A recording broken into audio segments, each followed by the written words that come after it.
it's a lot of time and no time all at the same time, right? Like it's going to go by really fast, but it's a lot of time. And so she's in the right spot. She loves it. It's a battleground every day, both in the classroom and in on the gym, and then in on the rink, and that's where she likes to be. So that's our attitude, has been our attitude towards it. Super, Darryl. Uh, we've got a lot of people on, and the regulars are here. And I'm curious if anybody has had a chance to look at Darryl's book. I know I've still got the last chapter to read a little more carefully, but anybody here had a look at the book yet? Okay, Kim. Um, I know I've earmarked a million questions, and I wonder if Darryl could, Kim, could you just maybe get it started relative to your take on the book and knowing the audience that we have? Get we get once we get Darryl on a roll, you know it's going to go. Okay. Well, I'm going to throw a big one in right away, Wally. And I think Darryl knows what I'm going to ask him about. He makes a pretty loaded comment about women's hockey pretty early on in the book, which I loved, in terms of, how far behind or where the player development and the pushing of the players. I don't have it in front of me, sorry, Darryl, and I apologize if I'm misquoting. But the sense that I got is that we are doing a disservice, and by we, I mean coaches like me, skills coaches, team coaches, by not pushing the female game further and asking more of the players and demanding more of them, and that there's a great capacity there. So in light of, I guess, the PWHL draft that just happened, I was curious, you sort of left it there, and I'm not sure if you revisit women's hockey later in the book. I haven't gotten that far. But I'd love to hear just some quick insights on, what coaches on this call could do, or people listening to this recording. Obviously we're not all going to get the chance to, coach Poulin anytime soon, but, how can we develop players so that there isn't that massive gap or that, undervaluing of what the women are capable of? Yeah, I think like I've said this many times in many different forums, and I thoroughly believe it, that I think that as far as the women's game has come, which I think it's come miles, obviously there's unbelievably good players, talent everywhere around the world, and all of that is true. And there's phenomenal people that are around the women's game that are doing great work. However, in general, I think that we have not provided them with the same amount of development opportunity as it relates to really experiencing what the game has to totally offer. And what I mean by that is like there's there's parts of the game that the boys get a chance to enjoy that I don't think the women get a chance to enjoy the same way. And what I mean by that is truly understanding how to play off the puck offensively, for example, is one. And the reason for that is because a lot of the situations that these girls are in, the better girls have an ability to just feast off of loose pucks. They don't really have to move purposefully to get the puck earlier than men. So when the boys are doing it, like you get to like Pee Wee, you get to you can go novice and Adam. Somebody's got their speaker on, Darryl. Oh, Could you turn it off, please, Tom? you go Okay. to like novice and Adam in boys hockey, and you get kids that you're playing a tennis match of one kid gets it, skates it down the ice, and then their other best player gets it, skates it all the way down. There's no plays that are made, but the reality of not having to be able to do things all on your own or solve problems all on your own tends to come way earlier in the boys game than it does in the female game. So a lot of the females I find, and as I went through it with Ella, I noticed that there was just that inability to understand how to play off the puck and the need to play off the puck really well to be able to get pucks. We don't have that as early, which is a disservice to the overall experience of the game. So there's a lot of girls that can get away with not having to play very effectively off the puck other than just reading where to find loose pucks, and they just go get loose pucks and they go solve the problem on their own, and they just get it and go. And you see it a lot also with defensemen. So a lot of the Darryl, defense. before you go any further, um, play off the puck versus playing without the puck. Can you distinguish that? Because play off the puck for most of our audience, because you're into playing off the puck, he gets possession of the puck. You're playing offense in your mind. Can you distinguish between the two for the people that are listening? Play off the puck versus playing without it, which is defensive hockey. Well, what I'm talking about is when a teammate has the puck, that you would move in advance of the player with the puck deciding what they want to do. So you would move in advance of that to influence where the puck goes.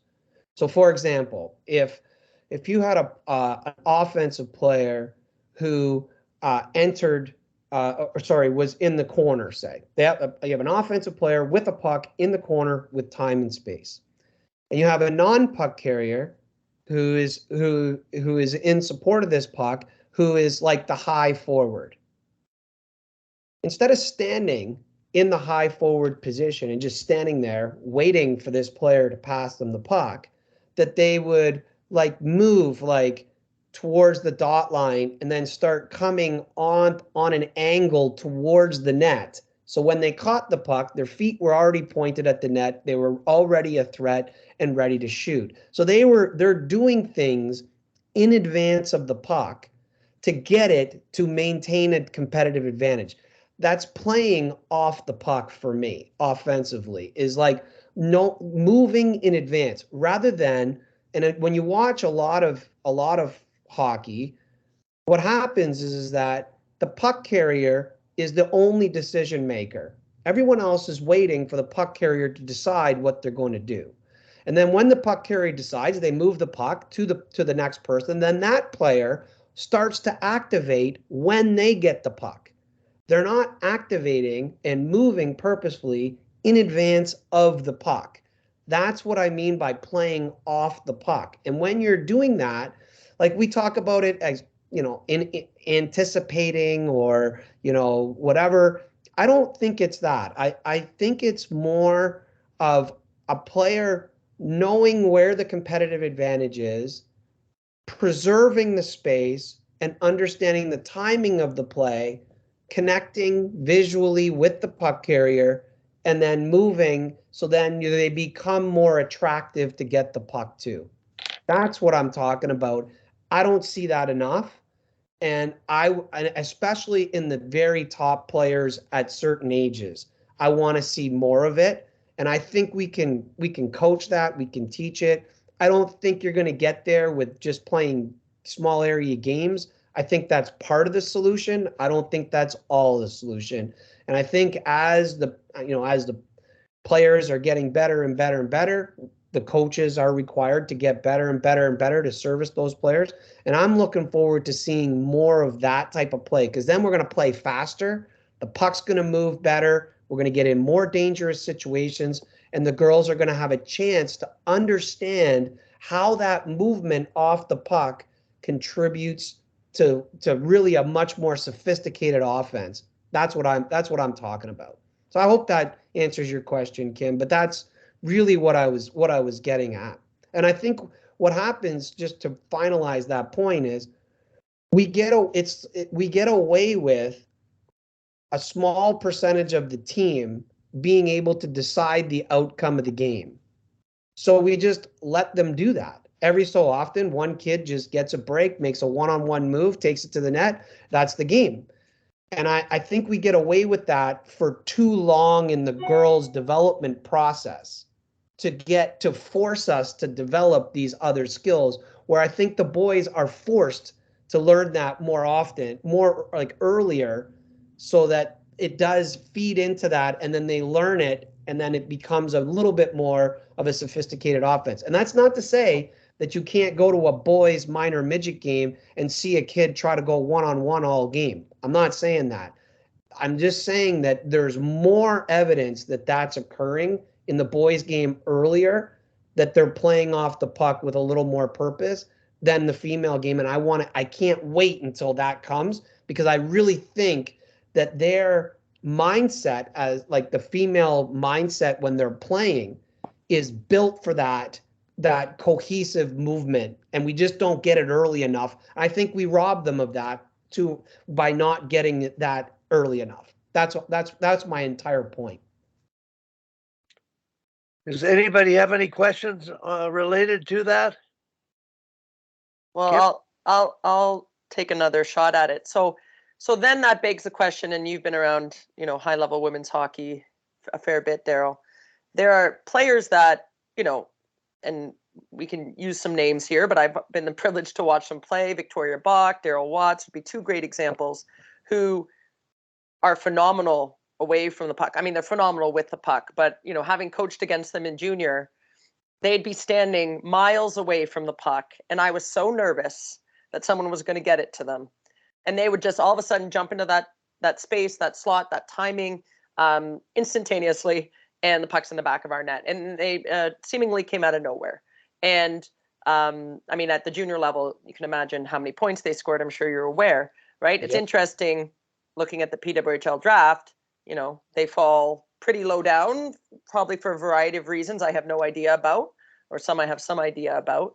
But I think, to your point, there's always been this valuation in the female game of, you got to look like you're going hard the whole time. You got to be hard on pucks. And I call that kind of the old school NHL version I grew up watching, right? Where it's just like go hard all the time.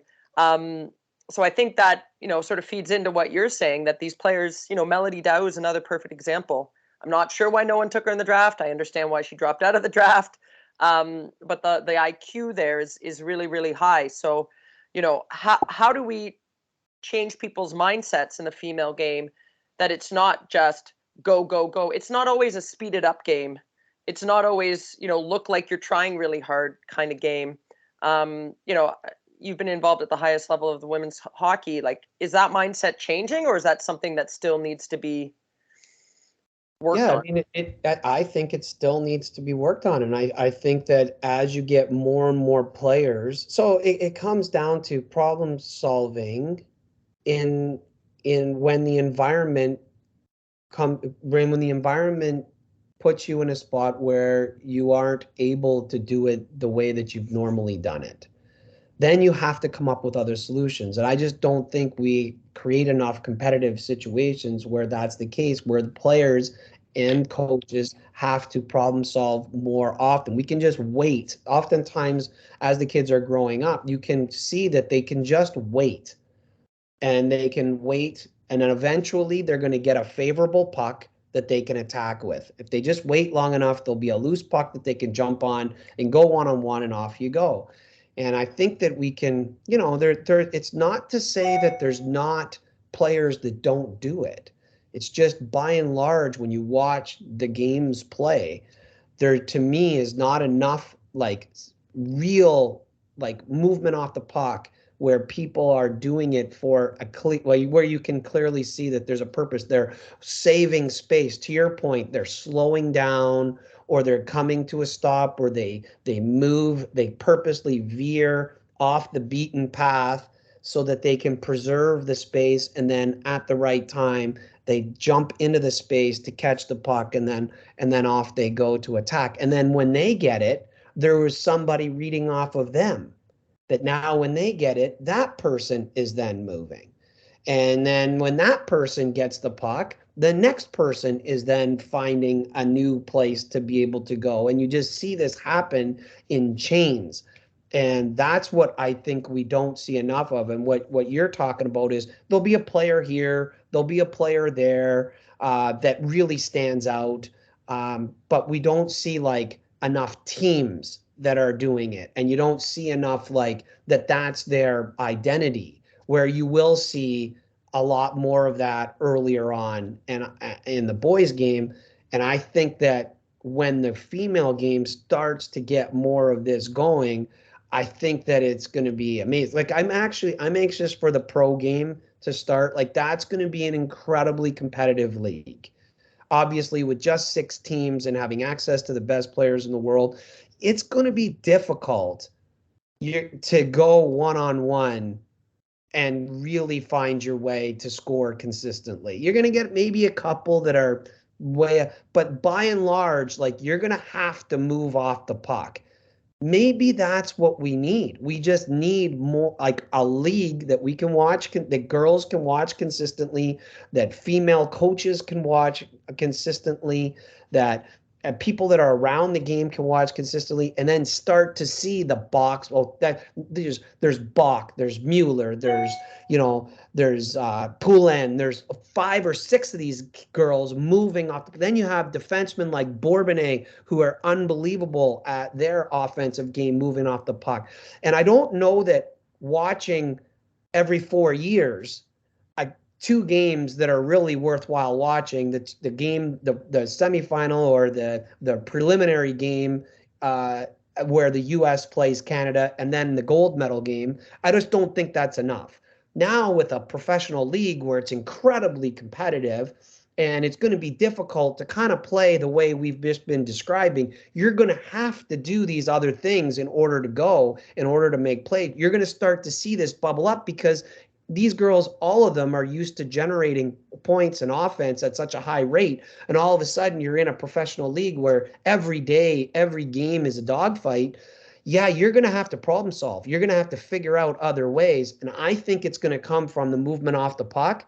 And I think, Kim, that's what's going to drive it. We need more examples that's important, and that's what drives team play, and that's what drives offense.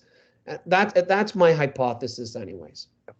Darryl, I'd like to interject here because I it's almost like a hockey 101 for me when you're talking about what you're talking about, because in minor hockey and with the national women's team, to me, the movement off the puck, they don't know how to get open for the puck being available.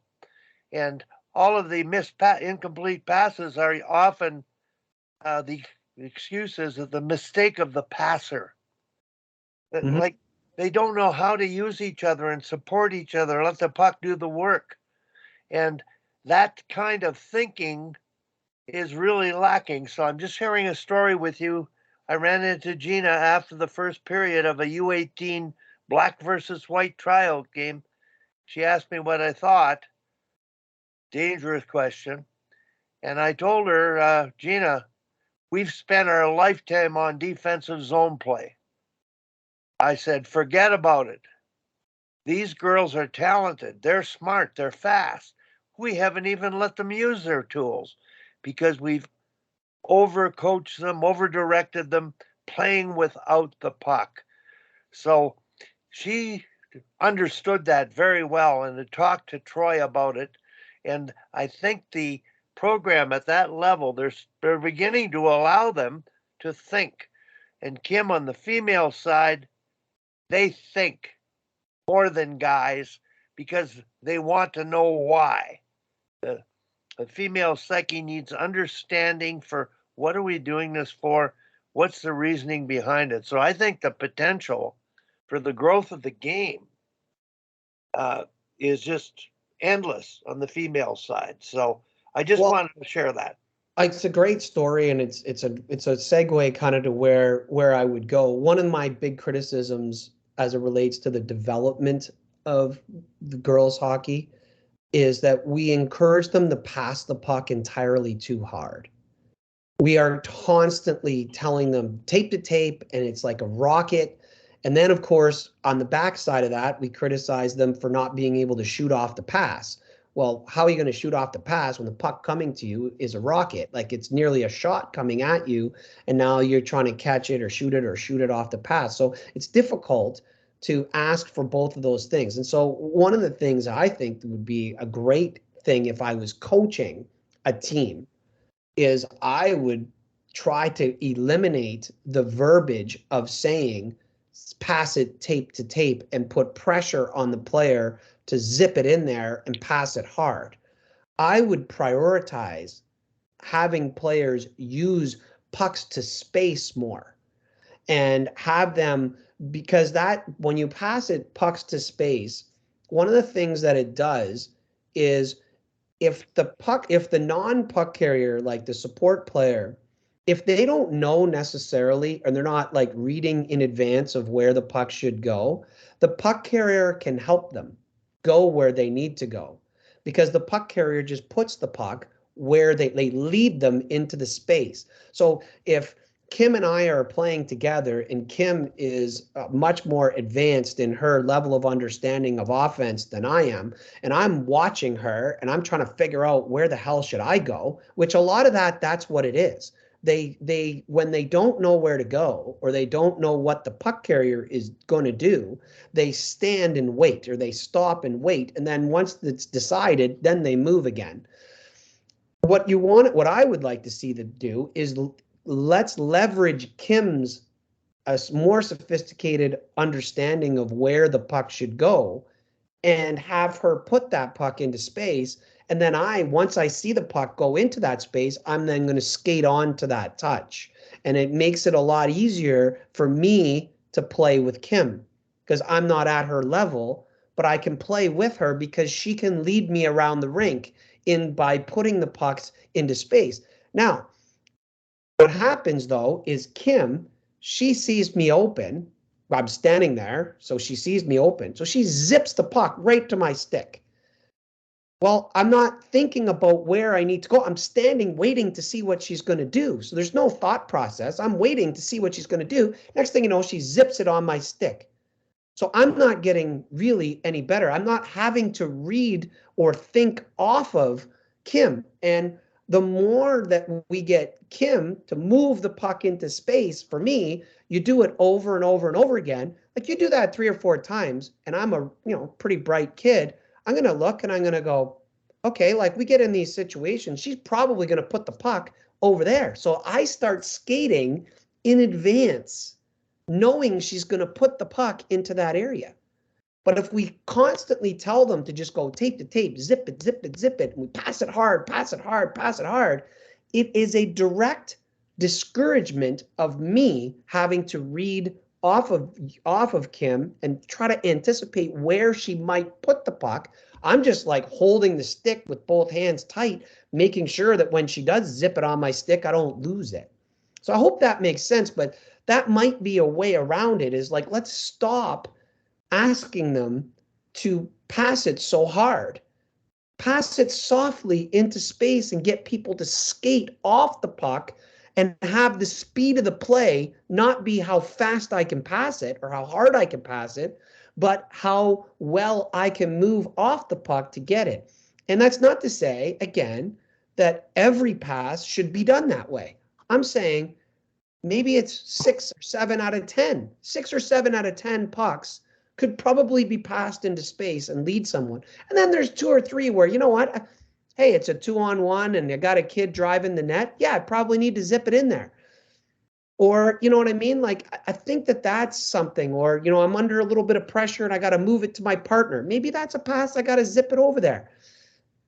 But now I'm like on a 2-on-1 and the defenseman is backing up and I have the player on their off wing. Well, maybe that's not a pass I need to zip in there. Maybe I just float it over there so this girl can strike it and really hit it, because I can control the weight of the puck. And let's use the weight of the puck to improve hockey sense. If I was coaching a team, that would be something that I would do. Darryl, I'm just going to throw out a name, Johanny Walston and we've talked about this many times here. He has a 3-step progression for teaching pass timing, and it's based on eye contact. Mm-hmm. And the receiver anticipates the space to be passed to receiving it at speed.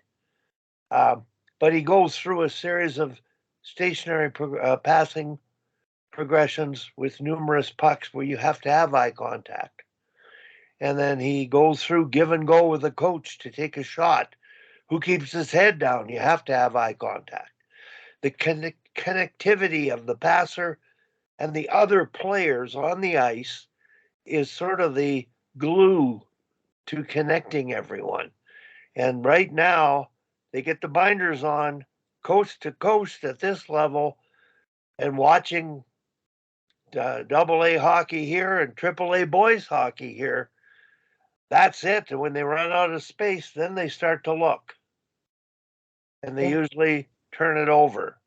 That's the reality of the way the game is played. You may, in your experience, and Kim, in yours, see possession passing, time passing, passing to space. But out here, I don't think we're there yet. Tom, you're coaching that level. I, we're just beginning to use the pass to advantage, and with girls hockey Calgary starting to keep a pass completion statistic to make them aware that your teammates matter and the team wins and the best team play is going to win. So that's sort of where I'm at dealing with mentoring female hockey here in Calgary. So Kim, Darryl, in your experience, I just wanted to bring that up. Well, I was going to say, like, dovetailing on what Darryl says, and I teach a lot of passing, not as much in summer because you've got hockey camps, you've got a kind of a big range of abilities and levels, so you can't really have like the U11B girl ripping it with the U13A girl. But now I'm just coaching teams throughout the season mostly, and so you've got that connectivity in terms of their level. And we always talk. I always ask them, how hard should you pass it? Like that when we work on passing, it's the first, and they're all like, as hard as you can, tape to tape. Like that's everybody's answer, and they're shocked when I tell them that is not the answer. I said you got to pass it hard enough. They're like, what's hard enough? I'm like, I don't know. The same pass will never happen twice in your whole life. So you've got to figure out what's hard enough, right? But it is, it's that idea like that it's got to be perfect and it's got to be right on my tape and it's got to be hard. And the amount of passing we see, and it's the same, I'm sure, at every level, right? Where it's just going like right under their triangle or 2 inches in front of their stick or behind them. They don't even attempt to pick it up. Like, how dare you give me a pass that is not directly on my tape, which always makes me laugh because I was taught if it's within 360 degrees of you, you got to be able to catch that puck. Even if it's coming at your chest, you got to find a way to knock it down. So, that's what I'm teaching. But I want to share a bit of a snippet, Wally. We had our first U9 games over the last 2 weekends. So I'm coaching my daughter's team. I'm coaching both our U9 teams. And of course, we're working on skating with the puck and hunting to get it back. And that's pretty much all we worked on. But I'm observing the games. We've videoed them. I think I sent Wally some of the video. And, some of them are trying to pass. And it's really interesting, actually, because we haven't, taught them the technique per se. They've done sessions, so they have worked on it in the past. But it's interesting to see, exactly what you guys are saying. These are very green players. Their first time playing rep. I'm pretty sure none of them ever passed in house league because they were the ones scoring 12 goals a game, right? And the ones who pass it, like you said, Darryl, when it's like, I don't know what to do with this, so here you go. Or the ones who are trying to pass it with intent, right? Or with they don't need to pass it because they haven't run out of daylight, but they're trying to pass it to someone who they perceive to have that advantage. So it's a really interesting, opportunity for me to coach at that level and just see them at that grassroots and say, how can we develop this instinct? Because we actually scored a couple goals on one-timers off a pass to the middle because the girl just whacked at it and went in, and everyone's so impressed. I'm like, we haven't worked on it, guys. She just happens to understand how to get her puck or stick on that puck. But I guess I can help to solve the problem with this crew going forward. But it's really interesting to see just their natural instinct or willingness or eagerness to try it, or do it, as opposed to having to do it because it's my last option. And I think that's the point I'm trying to make, is that in girls hockey, from what I've seen, their instinct to pass is only like, okay, either they pass too much because they've been told, you pass to her and you pass to her and you pass to her, and then we score, which of course never happens. Okay. Or they hang on to it forever because they're the best kid on the ice, and then they do what Wally said, they run out of real estate and throw it. So obviously there's got to be a happy medium there. But it is interesting to see those little U9 kids. And I would argue, and I think you said it, Darryl, like this idea of passing, or moving into an advantageous space, happens organically at U13 with the boys.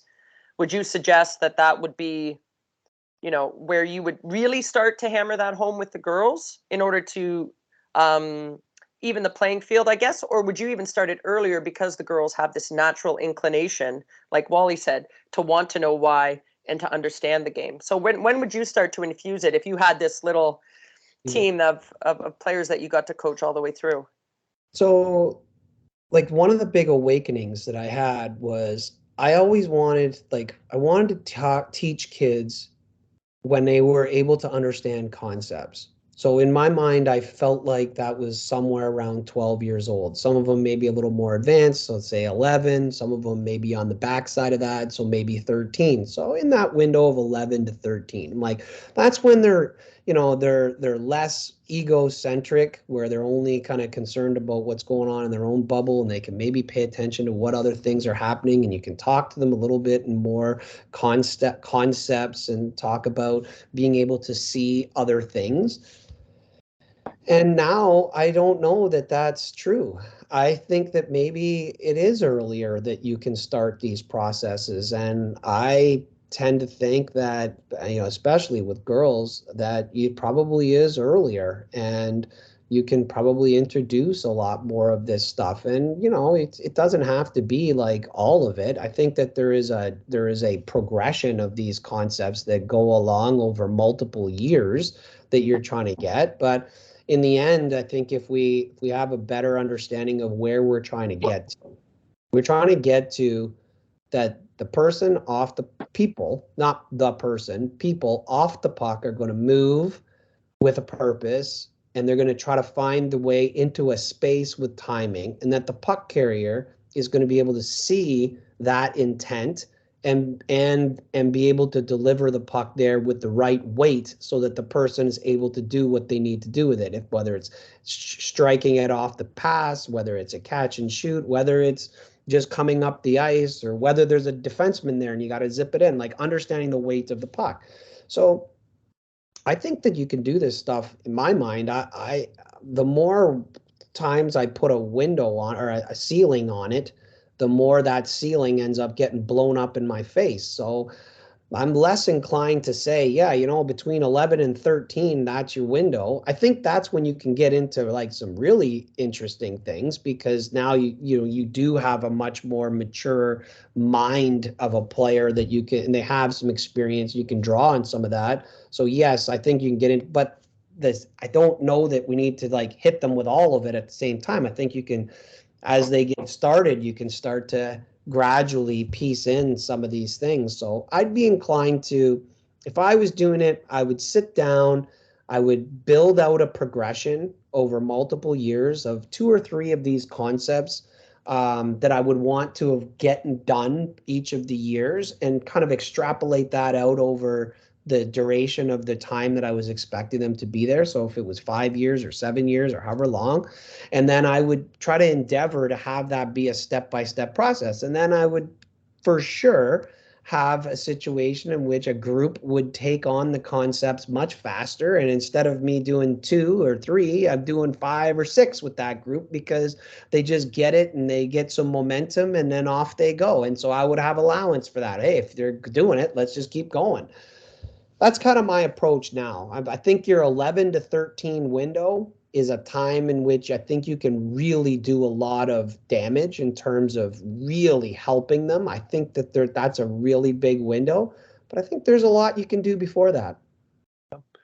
Darryl, I totally agree. Tom coached U13 last year, and the focus on passing I mean, I watched a game where in one shift they made 7 possession passes consecutive. Yeah. All year, if you see 2 passes in a row, oh, that's pretty good. So if he was able to achieve that at that level with, um, I believe they're capable of doing much more younger. In fact, reading your book, I think the kids are more able to understand it and extrapolate that information, interpret it, and apply it. They just don't have the skill set uh, to bring them speed of foot and mind together. Their minds are far beyond any capacity we can imagine. I truly believe that.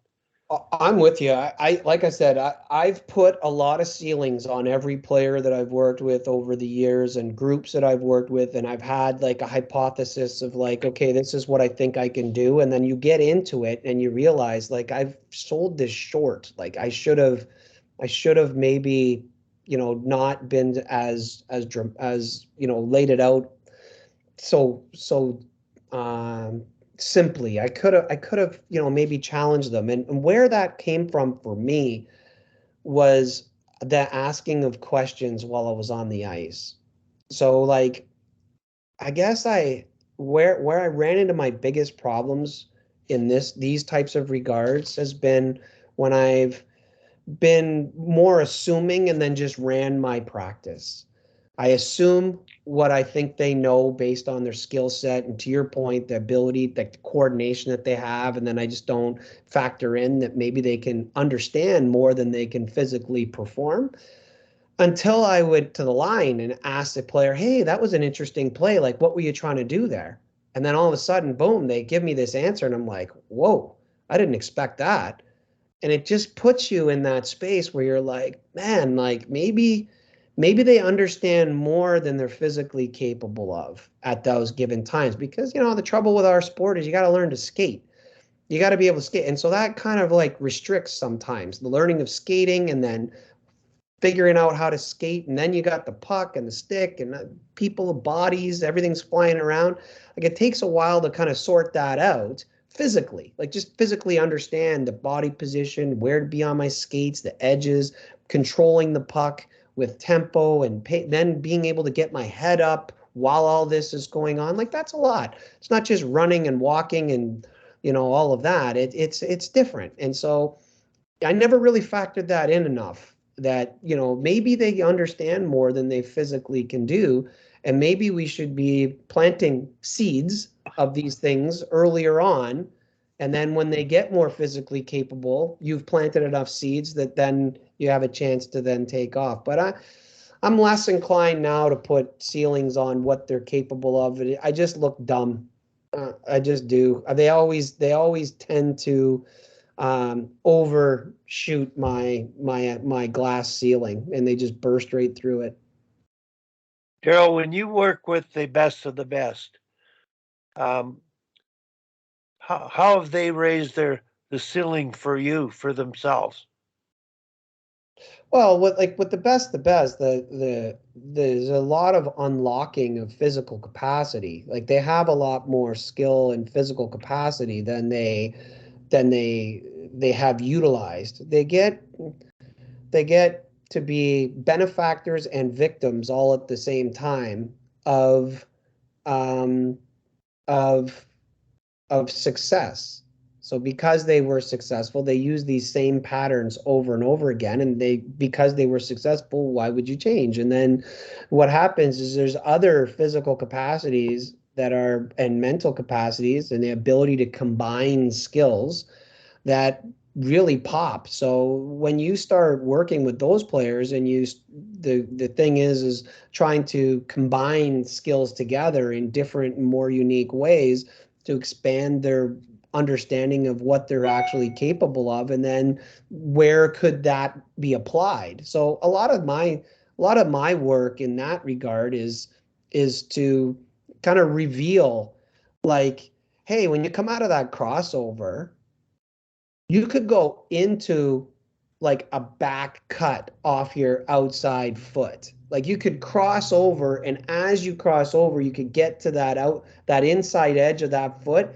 you could plant it and then start going backwards at that speed. And so now and then what would that do? Well, that would open up, that would open up space because the person that was defending you is anticipating that you're going to be in acceleration coming towards them. And now you've done a 90-degree turn or thereabouts, or a 90-degree movement. And now they've backed off. So now what? Well, that's all of a sudden it's time and space. And now I'm going backwards on that foot because I went off that foot. Now, why don't we just open up and get into a pivot? And now you could pivot, there. You could put that foot down and pivot again. You could cross over coming out of it. So what I'm doing is I'm taking these skills, some of the skills that they already have, and I'm putting them in combinations for competitive advantage, and then asking questions therein to say, like, what if you did it this way, and what situations would this work in? And then, of course, I've already done the work, so I know what situations they need to be in, and I know where they are with their game. So it makes it a little easier for me to suggest some of these things, and then then they start playing with them. Then they're like, where it really gets good is when they start messing around with it, and they're like, pull something out of the hat where they're like, well, yeah, but I could also do this, and then they grab a skill that I wasn't even thinking of. Now you're really talking. That's more my role. Or we get into it and then we realize, you know what, like there's a skill missing here that you just don't do well. You're not as comfortable. When you go backwards into that foot, your weight tends to come forward, and now you're too far on your toes and it gets too restricting. So we need to change that posture. So when you land, we got to land in a different way that holds your posture better. So now you can smoothly move to get to the next movement. So sometimes it's that too. Thanks, Darryl. I'm coming back to the reality of the average players. Uh, I'm really curious about um, your book and kids learning to play, and you use the word shape. Now, Mm-hmm. I use the word shape in terms of a formation of 5 or 3 to forecheck, 3 to attack, fundamentally to attract triangle, and forecheck a claw 1-2 type of thing. Get visual images that they Mm-hmm. will skate and play and make decisions within. Um, I've earmarked a number of pages in your book, and you talk about offensive zone shape, and your wording isn't confusing for me, but it's different thinking. Um, you're thinking about offensive advantage in your defensive zone, thinking ahead, and that the idea, I think the average hockey mind, like our own here, is we want to think a pass ahead.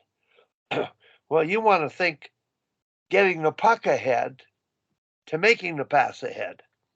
So I wonder if you could talk, not just throwing the word shape at you and say, let you go with it, relative to our needs, and then get into your needs at your level and the highly competitive level. Well, like I messed around with shape for many years to describe timing of when a player should arrive at a certain time is when, because shapes on the ice. Frozen.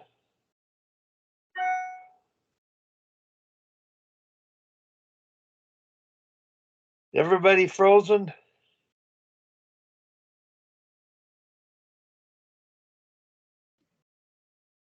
I can hear you, Wally. Okay, Darryl, we can't hear you. I don't know why we're frozen, but I don't hear Darryl. Does anybody else? If you can hear me, can you hear Darryl? I can hear everything. Okay, Darryl, I'm not sure what happened. I'm going to give you a quick call. Darryl left. Maybe he's going to rejoin here. We'll see.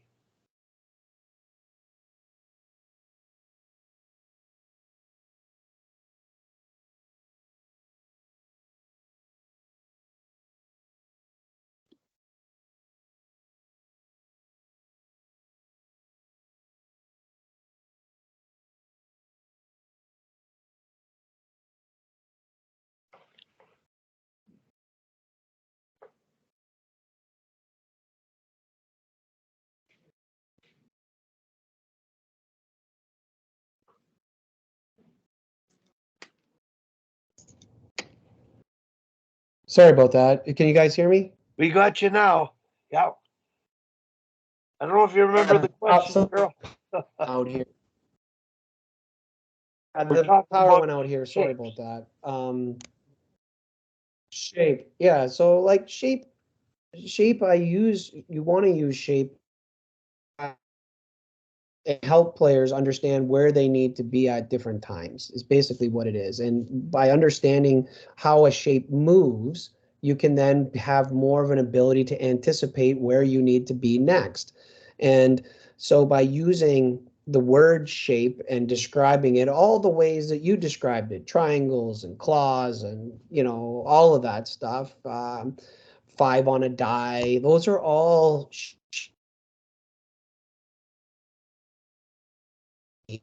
Oh my goodness. relative to the My goodness. other people, right? And so I need to be in I want to be in a I need to know where I need to go next. And by communicating the game relative to shapes, you can help players who may not already know.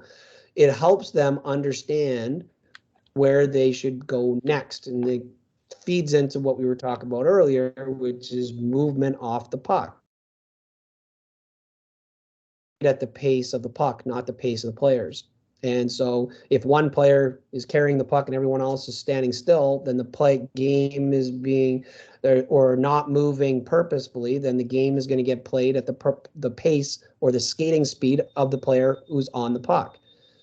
So what I'm trying to do is when I can talk about shape, I'm talking about how the game moves in a group of it allows me, the other player, if I'm not, if when I'm joining the play, I now know where I need to go. So like if I know that when we're going to go through the neutral zone, we're trying to fill all three lanes. And then I know after entry that we want to have the puck carrier go wide or whatever, and then net drive, and then the guy come high, like old 1-2-3 principle to the dot or whatever. And hey, zone. I neutral zone. I take a where okay, here I'm right side. Play We're having trouble hearing you, Darryl. It's in and out now. static. Must be I the need Florida electricity.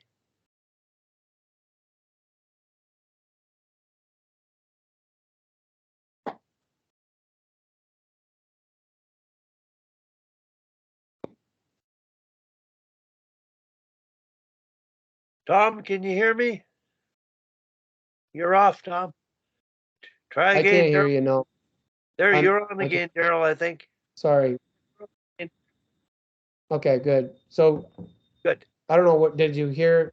Where did I leave off? About 20 seconds ago. uh, it's just the idea of being able to have a player know, like, for example, if we're leaving the defensive zone and we're getting into the neutral zone, and then we're going to end up in the offensive zone on the rush. Understanding when I see the first player go out with the puck and they go on the right side, and the next player goes into the middle, I already know I need to go to the other side because we need to have someone in all three lanes, as an example. Then when we enter, I know that we're trying to create some kind of a triangle somehow, some way. So maybe the puck carrier goes wide, next player goes to the net. Well, now I know, okay, well, maybe I'll go, depending on the play, I might stay dot wide, depending on the way the team's been coached. They might say, well, no, you need to go here.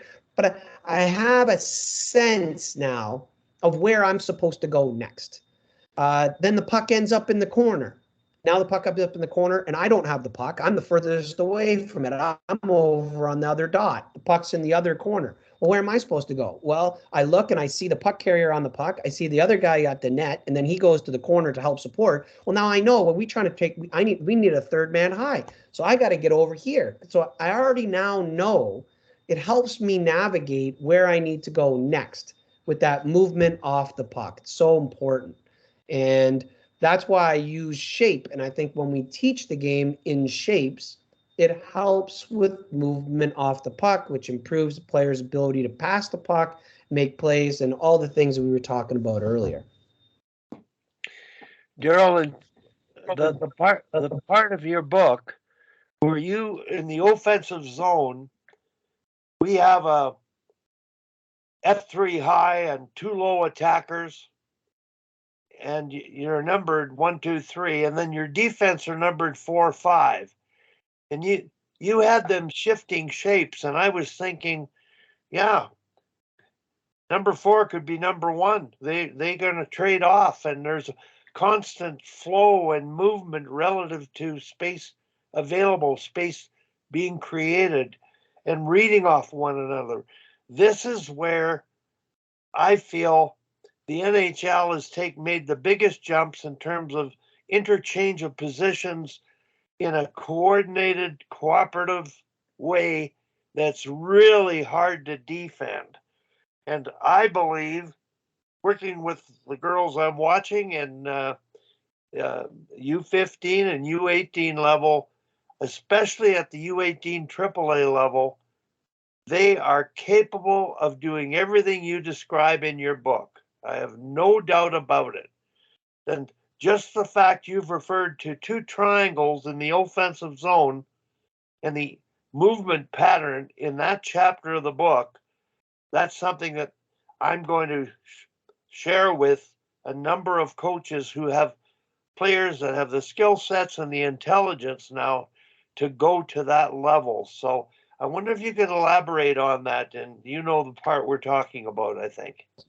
Yeah, like again, it's trying to like one of my big pet peeves in the offensive zone at every level is that we all say we want a F3, but then we tell the D like if the F3 is not there, then you can't engage. What do you mean the F3 is not there?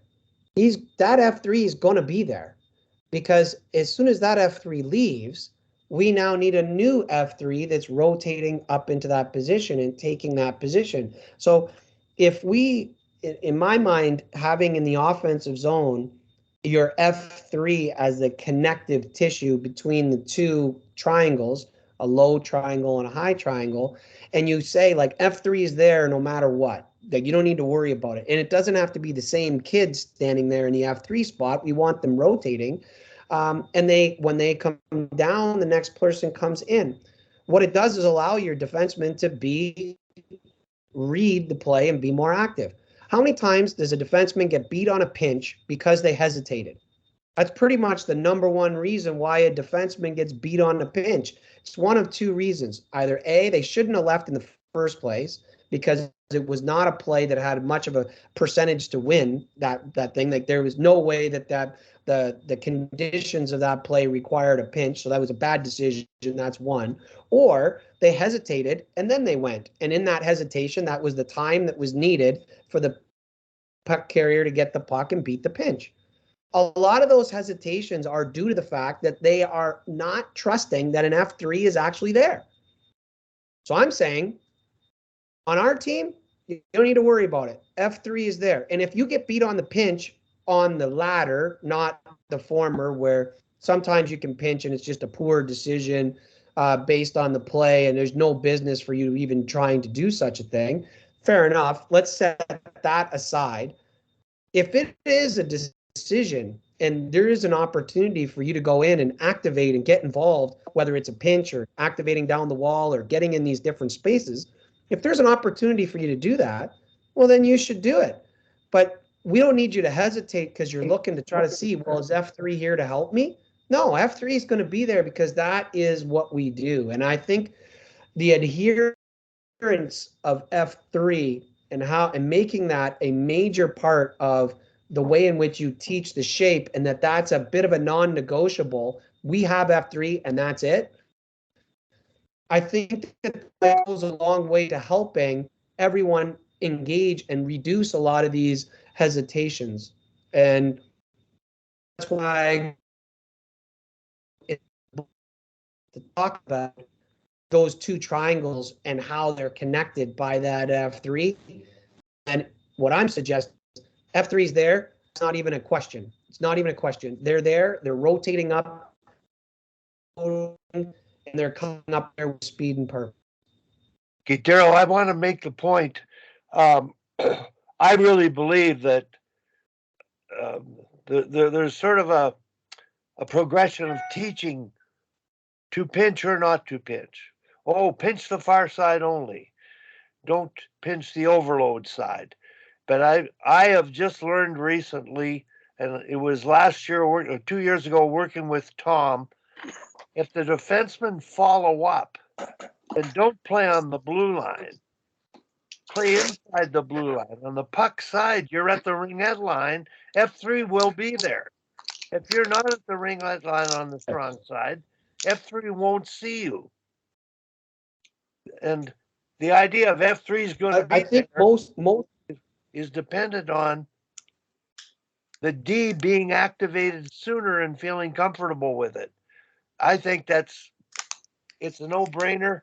You call it pinching. I'd say activating both sides. Pitching was sort of like a finish to yeah. check in our day, but I'm just curious about that and your thoughts. But it's something I've done with the U13, I 15 use on the bench. Stress that teeter-totter in terms of support when you're coming down or pinching, the other one's pulling out half rink width apart, back and forth. And I found it's simple thinking for them if we let them do it. use the word it creates an immediate game connotation where everyone can know what we're talking about. But I think that the defensemen in general are play way too high in the zone. And many of them are at the blue line and standing still at the blue line entirely too much for me. I really like the D to be moving. We used to call it surfing, and where they're actively moving. They come down to the ringette line. They're there. Then as we get the puck, then they start to pull back and use the space between the ringette line and the blue line. They use that space and create it, and it allows them to stay in motion. I also think that you don't need to be, if your players have that kind of movement, you're not really pinching like the way we used to describe it, where the kid was coming from a ways away. It is a true activation, but the activation started well before that decision. They were already moving into those spaces, and they're in coordination with the play, and they're in coordination with that F3. So where I was trying to go in explaining it was that those two triangles are connected, and this is not like new stuff. Like we've been talking about two triangles for decades now. It's not really rocket science. It's more the idea of the connectivity and how important that F3 actually is, and that maybe we should adhere to that more and then activate these D in a much more purposeful way earlier and have them moving much earlier so that they could attack down, they can surf across, they can, if we lose the puck, they can weak side fold, they can work in coordination with the now defensive forwards who are in the offensive zone. They're defensive forwards trying to get the puck back. I'm really curious. We've got Hal on and Jordan, and in terms of engaging the defense and them being involved in attacks, to what degree at your levels, Hal and Jordan, are we still playing 2-3 hockey, 3 forwards, 2D, or are we letting them interchange and people adapt at your levels? Are they there yet? Hal? I think the idea is there. Hello, everybody. Sorry I'm late. I think the issue that I see is we got D that want to grab a puck and they want to play forward rather than be sort of rather than headmanning it and then coming up underneath and creating tighter spaces or where there's turnovers. So they're encouraged to be very offensive, but that means get the puck and skate it themselves. And so, but that's manageable. So I think we're moving pretty quickly here, whether it's youth hockey, high school hockey. Darryl, I'm in Minnesota. into 5 guys on offense, 5 guys on defense. Everybody's involved, and I've been for many years trying to get those defensemen off the blue line and get them closer to the top of the circles. Just for me, it's just about compressing the space that we're playing in, whether it's offensively, but also when there's a turnover, we've got an opportunity to sort of engage the other team much quicker that way, not let them get ahead of speed and get up and going. So I don't know, Jordan, what are you seeing? Well, I think much the same as what you're talking about, Hal, with the ultimate goal being, 5 on offense, 5 on defense. One of the things we see lots of is similar in that you'll have defense leading the rush rather than joining the rush. And lots of times I talk with the D about that in thinking that if we want to play fast, there are times for the D to lead the rush, but because the opportunity may present itself. But if we truly want to play fast, it should be joining the rush. And in that you're looking at the words I use are pass and play, not pass and watch. You made that great pass and you watch the puck go up the ice, right? Pass and play, pass the puck. And then really what Darryl's been talking about is that piece of making sure that playing off the puck, like the importance of that. And I think that where we are now with the defense skating the game so well, and that it is becoming more of a 5 on 5 attack, or trying to get attacking with 4 or 5. We do ourselves a disservice as well, though. We use labels still, and like you'll hear the label of a stay-at-home defenseman and that sort of thing. And well, my dad says I'm a stay-at-home defenseman, and you're going, well then stay at home. Stay home. Come and be part of the offense, be part of the fun. It's that piece. So it's we got to make sure that we're all talking the same vocabulary, and that we're all pulling in the same direction that way. And it's I go back to something you said a while ago, Hal, about the shots from the point, and that players saying, what do you mean, you don't want me to score from the point? No, we want to score. It's knowing how we are generating the offense. And so I think that it's a big piece that having these D activated at all times, offensive zone, defensive zone, always looking for opportunities to generate offense, because offense is fun. Jordan, in Darryl's book, and Darryl, this is the thing that I have to admit, I've never thought of, never heard of, but it's brilliant. You talk about defensive zone play offensively. It's your zone, but you're already anticipating what's happening to break out and attack, that transition moment. So where everybody sort of focus on protect the house and lock down and just stay, your thinking in that chapter is fairly advanced. And Jordan, in keeping with that, when possession's gained, the best pass option is the weak side D. And Darryl, I go back to Ella analyzing that one shift of hers where she was the breakout forward on the wall, and she knew it. Simply, she just explained it. I did it. And when we're saying, well, gosh, this is too complex, I'm saying, no, it isn't at a very young age. So you can hear these men here, Darryl, we're getting this information from you. They're applying it every day at their practices. They're innovating with it. And I'm really in a great position to sit back and watch it all happen, just observing it. But that idea of thinking ahead in your own zone without the puck, you don't have it yet.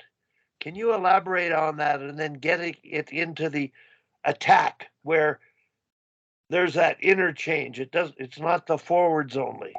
Go ahead, Well, Darryl. the idea is that we only really want to defend for the least amount of time possible. The purpose of defending is to get the puck back. And then once we get the puck back, we need to have an eye forward of where we're trying to go so that we can begin to formulate an attack that's intelligent and uses multiple people and gets us in a place where we can keep the puck or we can sustain that offensive pressure, because we don't want to be on the defensive. Or when the other team gets it, when the opponent gets it in their end, that we are in a position where we can get it back again quickly. So it's more of a mindset of we want to get the puck back as quickly as possible all the time. And so it's not so much defending to defend. It's defend to get the puck. And then once we get the puck, we already need to know. So the way I differentiate it is you have the defense that's occurring at the puck. So let's say we take the two triangles again. You have a defense triangle that's at the puck, and they're responsible largely for trying to get it back from where it is located at that time. Let's say it's in the defensive corner, in the left corner. Well, now you have a primary defender who got there. You got a secondary player who's now in support of that play, that they're going to work in tandem to try to get the puck. You have a defenseman that's at the net on the front post trying to compress the space. But then you have the other three people. You have maybe the weak side defenseman that I just talked about. You have the two forwards that are defending. They're defending, but they're also thinking of positioning themselves so that when we get the puck back, that they can quickly activate to be available, so that now we can just get the puck and start moving on offense.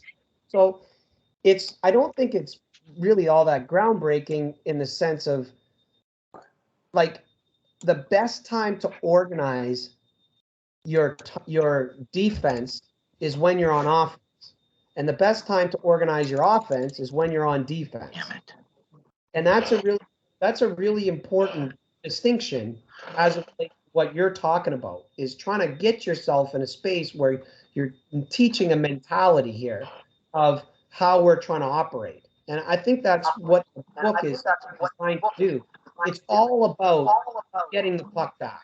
And then once we have the puck, that we're going to attack. And then not only we're going to attack, but then when we do attack, we're going to try to shoot pucks. When we shoot the puck, we are now on defense. As soon as we shoot it, we're on defense. So now we're trying to get that puck back because it's an undetermined phase. So now we got to be moved. But if everyone's not moving in their shapes, understanding, when we were on offense, so for example, we're on offense, we're on the rush. We're going to get a shot. We're still on the rush. The best time to organize yourself defensively is when we are on the rush going. Your weak side D that's following up the play, they're not lagging behind. They're sprinting to get up the ice. Why? Because they're in anticipation that when the shot is taken, their goalie's going to save it, kick it to the corner, whatever. And now the other team's going to get it. I need to contribute to helping get this puck back. So it's just more of a five-man mentality that we're on the ice, that we're constantly flipping from offense to defense. We're in transition more than we're in anything. And anytime the puck is off the stick, that's defense. So we need to be organized in advance of that and expect it. Where I think before we teach it very, it was separate. We're teaching defense, or we're teaching offense. No, we're teaching the interaction between those two all the time, because you're never really, I shouldn't say never, but it's at a disproportionate amount of time that you have all five people totally on offense. You really don't have all five people totally on offense all that often. There's still people they're in an offense, they're in a dual position. They're in a pretty good spot in a defense. Like, for example, in the offensive zone, why do you have the weak side D in the middle of the ice? Well, because that's a good dual position. If the other team gets it, they can, you're in a good defensive position, and you're also in a good offensive position that we can find you. So these ideas of being in dual positions, and that we have maybe 2 people who are really truly on offense. The other 3 are in dual positions. They're in a good spot offensively, and they're in a good spot defensively. So if the puck turns or it's loose, we can react defensively to get the puck back, because I want to get it back as quickly as I can. I want to be on offense as much as possible. Darryl, I'm in your book. The one thing, and I just started defensive zone cover, and you you have the weak side D literally on the strong side.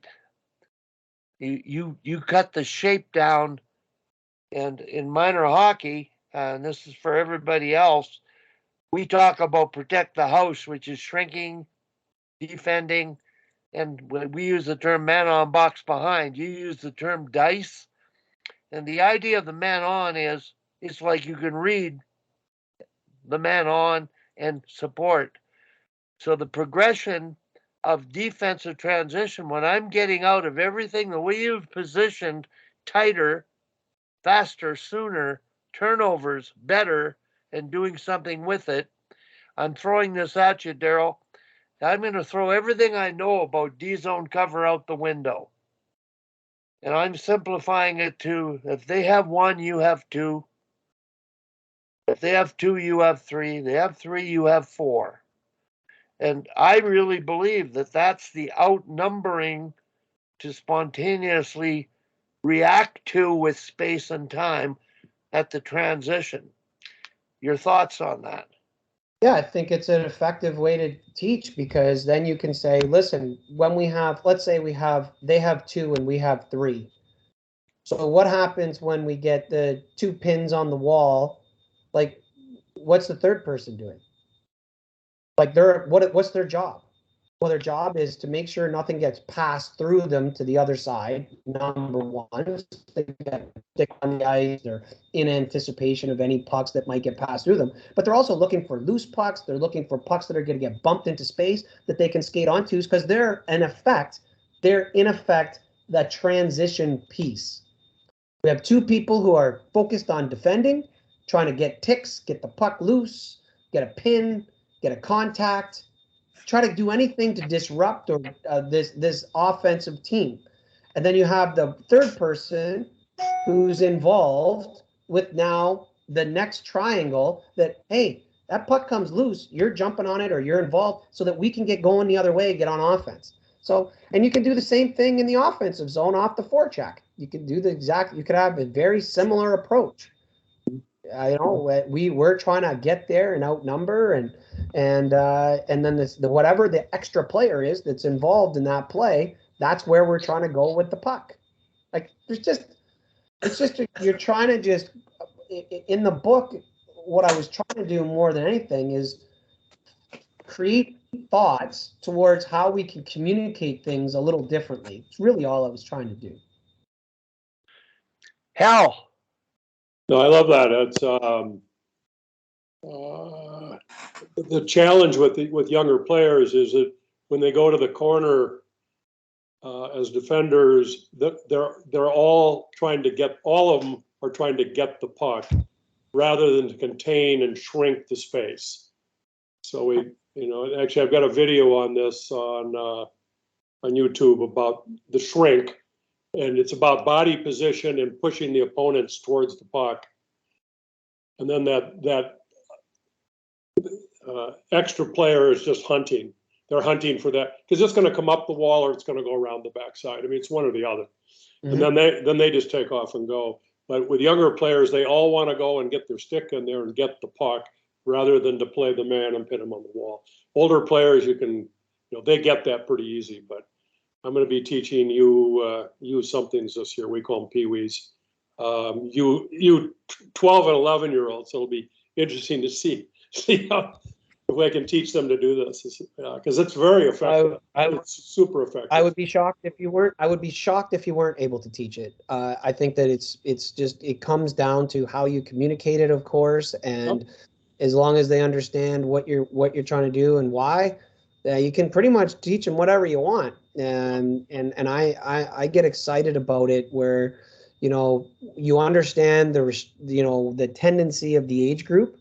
And so you look to fill in that tendency, which allows them to be more prepared to play at the next age group. Because I always like the approach of whatever I'm coaching this year is to set the table so they're more prepared to play next year.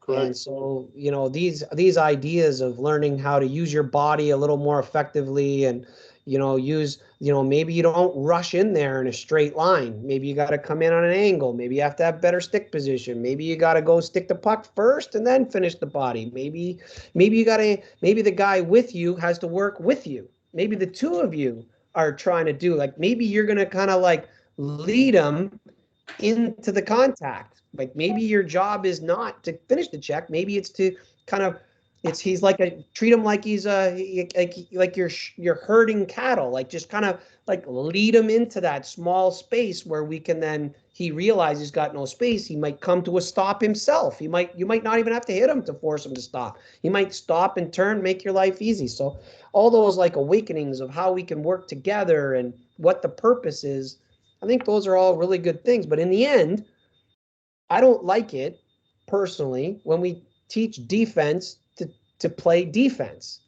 I want to play defense to get the puck. And I think it's not a new concept at all. I just think it's empowering for the players. And to Jordan's point, it's more fun. Kids, I'm going to give you, I'm also trying to inspire good players to want to defend harder. And so one of the ways is say, well, you got the puck. I'm going to give you an example. So you're telling a 12-year-old here, you say, I need you to defend like harder. Like, you got to work harder. You got to work to help contribute to get the puck back. So here's what I'm going to tell you. How long do we want our shifts? Well, coach, you always say 30 seconds. Okay, 30 seconds a shift. Great. When you go on the ice, the other team has the puck. So what happens now? Well, we have to go get it. Okay, well, how long do you think it's going to take for you to go get the puck, like as a group? I don't know, like whatever he says. He could say whatever, 10 seconds, 15 seconds. Okay, so you realize if it takes now 10 seconds to get the puck, you only have 20 more seconds in the shift. And you got to give me 5 seconds to get off. So now it's 25 seconds. And you got to give me 5 seconds to get on and get in the play. So now it's 20 seconds. So now you told me it took 10 seconds to get it. You only have 10 seconds on offense. So the quicker we get this puck, the more time you have on offense before you need to start hearing that mental clock ticking along where you now know you need to come off. So again, just a simple way of describing the urgency that's needed to get this puck and how we have to work together to do it, because I want you to have you're a good player. I want you to have the puck and have the chance to play on offense as long as you can. But every time I see you go on the ice and you don't contribute to getting the puck back, you either extend the shifts too long, which I don't like, or you don't get the puck at all and you're not on offense. So now my best player doesn't have the puck enough. So it's just like a simple way of communicating it in a little different way to let them know, like, this is why I need you to do it, because I like watching you with the puck. I'm not telling you to defend because I only want to see you defend. I don't want to see that. I want to see you defend just long enough so I can get you to get the puck so you can do the things that you do. That's it. Love it. Awesome. I got about 5 more minutes here, Wally. Sorry. No, that's good. Darryl, I wrote down you're creating thoughts like this. The audience, particularly this group, and I'm looking at Jordan as you speak, and I think he's taking notes because the concept of defending to get the puck. So defense, you're defending for offense sake. And I think that paradigm shift of thinking, it's new, and it's something that's going to take root. My attitude towards the purpose of writing the book was to stimulate thought and discussion, of just communicating something that maybe you know, if you've been in hockey for a lot, like Hawali, I mean, everyone on this group, you've been in hockey your whole life. There's nothing you're going to read in that book that you haven't heard some version of. I mean, that's just what it is, right? But it's how it's communicated, which is what you're responding to, Wally. It's a way of talking about it in a little different way that inspires thought to maybe communicate the game to your players maybe a little differently that might then resonate with those players to maybe want them to do, inspire them to do something that you can now attribute to development. I feel like that's my purpose. My purpose is I'm a teacher by trade in the sense of not by education, but certainly by the way in which I approach hockey is through a teacher's lens. It's all about communicating, it's about finding the right words, it's about finding the right phrasing, it's about finding the right approach for the right situation, and it's always evolving, always evolving. So I want to write, when I write a book, I don't want to write a book that is like, this is how you do it. It can't be like that. You do this, then you do that, then you do this. Because the second I send it off to the printer, it's already irrelevant. So I want to write a book where I'm just organizing thoughts in a natural and logical way that inspires thought on each page where you're like, oh, I never heard of it talked to like that. I'm not saying this is brand new. Oh my God, Darryl's the smartest guy. It's not that. Or Darryl's reinventing the wheel or doing all that. That's not what it is. It's all Darryl's doing when you're reading is like, well, that's a different way of communicating that. I've never heard of that before, which is what you're saying, Wally. I've never heard it spoken like that, which is great because that's now a tool that you can put in your toolkit. You already have the tried and true ways in which you've been doing for the years in which you've been coaching. But now here's another one. So maybe you run into a wall with a young group or a different group because every kid's different. And all these kids, the generations keep changing and evolving to how they respond. So maybe there's something in there that's now a new tool to communicate something that maybe you already know and are very fluent in, that's a little bit different, that gives you another tool to reach a new set of group of kids that maybe you wouldn't have otherwise. That's really what my purpose is in the whole thing. So it stays a little timeless. So it's not like, not like a book where, like I said, as soon as I send it to the printer, it's irrelevant. The whole thing is changed a year later. This will still, I'm hoping, still inspires thought. That's really what it's about. Well, Darryl, having read both books, and I think I told you, I only had to read this one once to understand it. The Well, first, I'm getting better then. I'm getting better in my communicating skills. That was the goal, to be better in communicating. the first book I had to read a number of times, but this book here, I just, for somehow, I couldn't stop reading it, as you know, because I was texting you and taking pictures of parts as I read it. Yes. But what you've done with all of us, and I hope anybody listening, is it's a shark session. We're swimming, we're learning, and we're learning new things. And I really want to thank you because anytime you come on, we could ask you a simple question, any topic, and you can take it and go with it. And your communication and expression of your thoughts is inspiring. So I want to thank you very much for coming on. And I'm going to ask if there's remaining sharks to stay on so we can talk about some of the concepts and their thoughts being put into practice in their environments. So thank you so much, Darryl. Say hi to Ella and wish her well and keep your head above water. I'm sure you're as busy as the rest of us. Thanks a lot, Darryl. So much for having me. It's always a pleasure to get on with you guys. Really appreciate the time. Have fun. We'll talk soon. Okay. Guys, what do you think, Cal? I like all that stuff. I mean, it's, I was telling a guy the other day that the off season is where we make a lot of plans for the in season.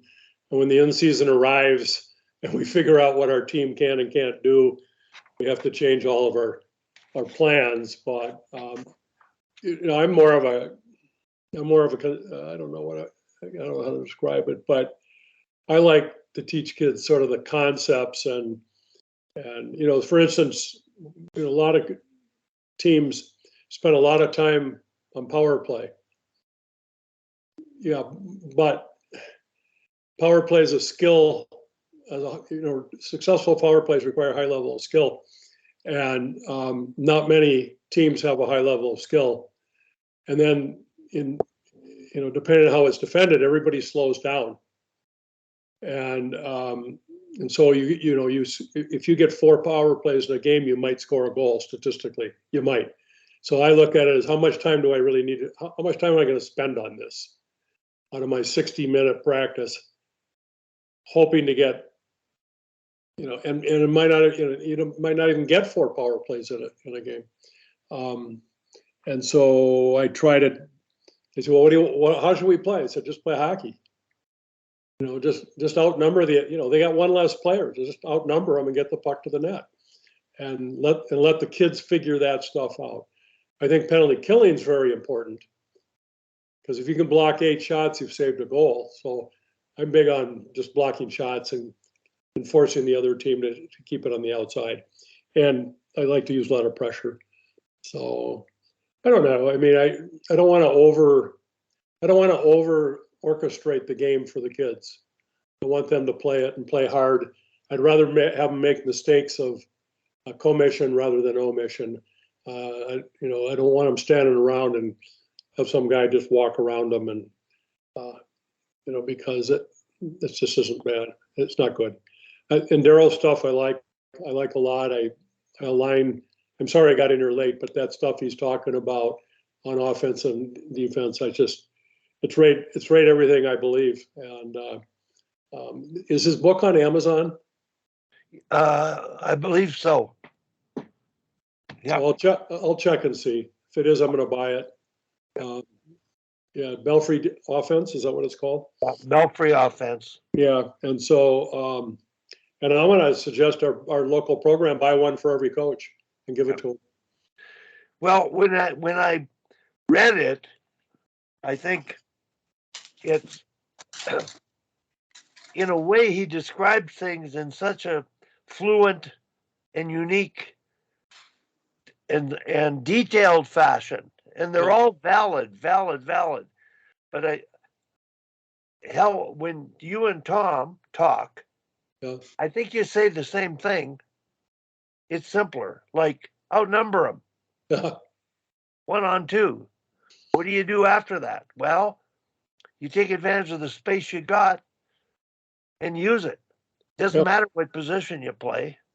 But the thing that in that book, get that puck back. That's defense. And I think that's the biggest takeaway for me is you're thinking about what to do when you get the puck, not worrying what you do to defend, protect your net. So I've always told the kids, play harder and faster than the other team, because even if they're better than you, you're probably going to have a shot at winning the hockey game. If you so I love Darryl. They're talking about, you've got a 30-second shift. 30 seconds. We're sort of shooting for 45 seconds, because especially with younger players, that if the puck's at the other end, it's going to take them 10 or 12 seconds to get down there. But I liked how he broke that down. I thought that was really interesting. I hadn't thought about it in that sense. But if you play faster and harder than than your opponents, you will win more games than if you try to match at what they're doing. And when you're overmatched, you got to even play harder, and you got to be tough to play against, and you just got to keep taking time and space away from puck carriers. And it's not pretty hockey, but it kind of works. And so those are all great messages. I can't wait to read his book. I think it'll be good. Tom, what's your thoughts? Well, I really agree with what he's saying. I've really got the strong side D now, trying to influence, right up close, that if they pass to that winger, they're right there. I Yep. remember playing against Bob Murdoch, like he played in our men's team. Yep. And then when we play, and I can always remember, and he played our plus 55. And I remember whenever I got the pass on the wing, he was right in my face. Mhm. Where other defensemen are waiting over the blue line for you, and you got a little time, eh? Yeah. Yeah. So it's been around a long time. We just played a lot of hockey, and that really, I really remember that. And then Mike Rogers played in our team too. Mhm. He doesn't pass to you. He passes where you should go. Like he dumps a puck into areas and you skate into it. That's your job to get there, huh? Yeah. Well, he sees the play better than you do. And he said, okay, you should be there. And then he passes to himself too. Like he'll be on a 1-on-2 or whatever. And he has this little soft dump behind the D. And now he doesn't have to protect the puck. He just got to get his body through there. And he's a great skater, right? Yeah. And I've never played with anybody that plays like that. That's cool. Yeah.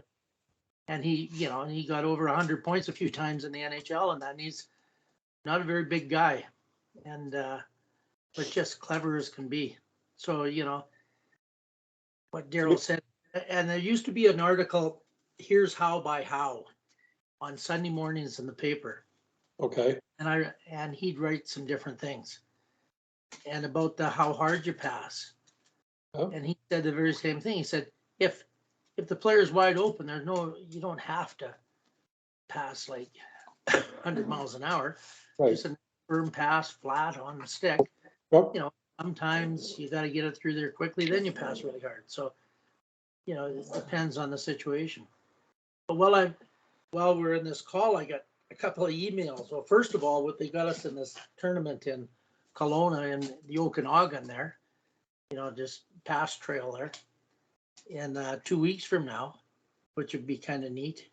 And I suggest we get a bus and we don't all drive, but I don't know what they'll do about that. But I also got an email from someone not on my team, a mother, saying she'd heard that one of my forwards, or I don't know if maybe it was a D, one of my players wants to quit because she's also an elite.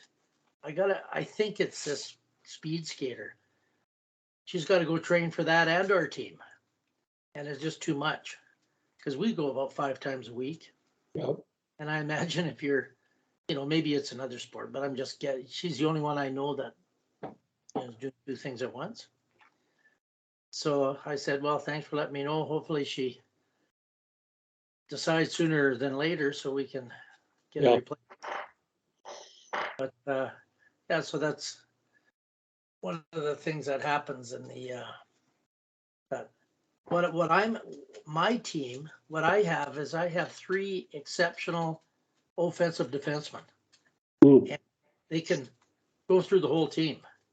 So they're incredible how they do cutbacks and tight turns, but to get them to move the puck and then join, instead of go all the way kind of Just a thing. lug it. Yeah. I talked to him about you can't have your teammates stand on the blue line. You've taken them out of the play, so that's kind of a challenge there. He said one of them got knocked out in our game. This girl, we were playing a bunch of big farm girls. Girl just punched her right in the face. And she was laying on the ice for I don't know how long. She's out for 2 weeks with a concussion. Oh. She can't this weekend. Not even a 2-minute penalty. Right at mid-ice. I don't know how the ref didn't see it, but I mean, that's Rough saw. The ref saw it. So that's a challenge we got is you inherit a whole bunch of 1-on-5 players, and you got to make changes in their game, right? I mean, I guess that, from my perspective on that is you get defensemen that want to rush the puck. That's great. But, the second time they turn it over on the offensive blue line, and we have a conversation that's not an acceptable option. But the other thing is so you're talking about, playing hard and competing hard. The one thing that every hockey player hates to do is back check. Yeah. I mean, they just hate it. And so, you know, I try to get them to do things so that they don't have to back check or they don't have to go very far. And that for me is the reason you come back hard is to trap the opponents in neutral ice and allow your defenseman to stand up and force the play and you know, and just sort of a squeeze from both sides against your opponents. You get turnovers, and then I always tell them, you know, most goals are scored within 5 seconds of a turnover. Yeah, And so if we can get 20 turnovers and re-engage on the attack, we're going to score 2 or 3 goals. And I try to talk to them, encourage them, give them good reasons to do this because it's in their best interest. Instead of back checking all the way back, why don't we just back check really hard to neutral ice? And if you can catch their defender, you know, if you were deep in the zone, if you can catch and pass up their defenseman, now you really got a good thing. And maybe even catch the puck carrier and turn the puck over. And, you know, obviously every team's different. You gotta coach your skills. Back pressure and being tight on them like right away. Yeah. And, you know, so to create those turnovers. Yeah. But we played one of the best teams. We're a new team, but you know, there's a draft. So I have, you know, I'm just learning about the league. It's a whole province, eh? Yeah. Play this team at Red Deer, and they were in second place last year. And the first period, I think we outshot them 12-3. Had, you know, the pressure all over the place, and they're turning over. Second period, it was kind of even. And the third period, they probably outplayed us a bit. But we poop out because we play so hard, and the girls are taking a little too long shifts. So I think they're getting the heavy legs. Yep. Third, because they're not changing quick enough. Right. But yeah, so it certainly works well when it's going, but you can only go 100 miles an hour for so long. Yep. Shorten your shifts. Yeah. Well, we're gonna really work hard on 45-second shifts. Now these are with 11 and 12-year-olds. That might even be too long for them. I don't know. But with my Bantam team last year, I had some ice hogs that, you know, would go out and, you know, do a minute 15, a minute 20. And then I would just, you know, I'd skip their rotation a couple of times until they got the message that was unacceptable. Because you get scored on late in those shifts because you're lazy, you're out of position, and now you're tired, and I think I'll come off. Oh no, now the puck's going down here, so now I got to go down there, and it's just like. Well, that's why we made a decision on one girl. She screwed up all the lines. She'd stay up for double shifts, eh? Oh yeah, no, that's just. You know, so we didn't keep her. We kept another girl instead. Yeah. I mean, I talked to her a lot about, but didn't seem to register. So I went over and watched our development. Here they do fall development camp before tryouts. So our tryouts start this weekend. And I went over with my stopwatch, and in an hour, the kids were getting about 11 minutes worth of meaningful ice time, at least by my definition, out of an hour.